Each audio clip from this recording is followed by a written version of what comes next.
শেখ হাসিনা সরকার পতনের দীর্ঘ এক মাসের বেশি সময় অতিক্রম হলেও সচিব চিকিৎসকদের অসহযোগিতার কারণে চিকিৎসা কার্যক্রম মারাত্মকভাবে ব্যাহত হচ্ছে জানিয়ে সংবাদ সম্মেলন আয়োজন করে মাতুয়াইলের শিশু মাতৃ স্বাস্থ্য ইনস্টিটিউট হাসপাতালের ডাক্তার নার্স সহ হাসপাতালের কর্মচারীরা। আমাদের চুক্তিভিত্তিক কর্মকর্তা কর্মচারীদের উনি ইনক্রিমেন্ট শোনা যায়নি। আপনারা শুনলে অবাক হবেন, আমার চাকরি অলমোস্ট 21 বছর, আমার বেতন কিন্তু একজন চতুর্থ শ্রেণীর যে লাস্ট এর এর চেয়েও কম। তো আমি আপনাদের এই বিষয়টা বুঝতে পারছি যে আমরা কিভাবে বৈষম্য শিকার হয়েছি। তো আমি না, আমাদের সাথে যে 51 জন আছেন সবাই, ইভেন ইতিমধ্যে আমাদের 2 জন যারা আমাদের পক্ষপাতী ওনারা মারা গেছেন, ওনাদের আমরা কিছু দিতে পারিনি, নট এ সিঙ্গেল টাকা, আমরা 1 টাকাও দিতে পারিনি।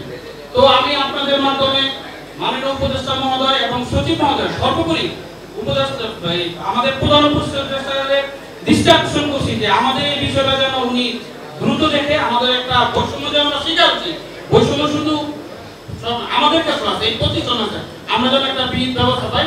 এ সময় চিকিৎসকরা জানান, বর্তমান নির্বাহী পরিচালকের পদটি শূন্য থাকায় সকল কর্মকর্তা কর্মচারীদের বেতন ভাতা ও হাসপাতালের সকল আর্থিক লেনদেন বন্ধ রয়েছে। এই হাসপাতালকে সচল করে রাখার জন্য আমাদের পক্ষ থেকে যা কিছু করার সুযোগ আছে প্রত্যেকটা জিনিস আমরা করব। আপনারা শুধু আপনাদের মাধ্যমে একটাই অনুরোধ জানাই, আমাদের দাবিটুকু পূরণ করার ব্যবস্থা আপনারা করে দেন। আমরা কখনো কিছু পাবো না, আমরা দিন রাত 24 ঘন্টা, আমি আপনাদের কাছে ওয়াদা করছি যদি এই হাসপাতালে প্রয়োজন লাগে আমি নিজে হাসপাতালে 24 ঘন্টা অবস্থান করব।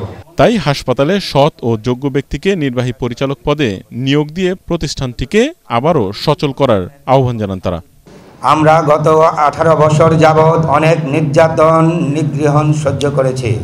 আমাদের একটাই দাবি, আমাদের প্রাণের দাবি, আমাদেরকে অবশ্যই বৈষম্য বিরোধী মতাদর্শে যারা বিশ্বাসী তাদের মধ্য থেকেই আমাদেরকে নির্বাহী পরিচালক দিতে হবে।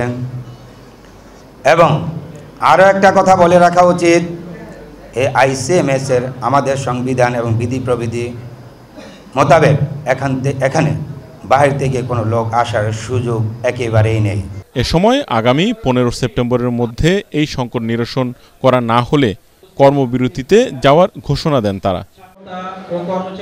ইয়াসিন রানা, এটিএন বাংলা, ঢাকা।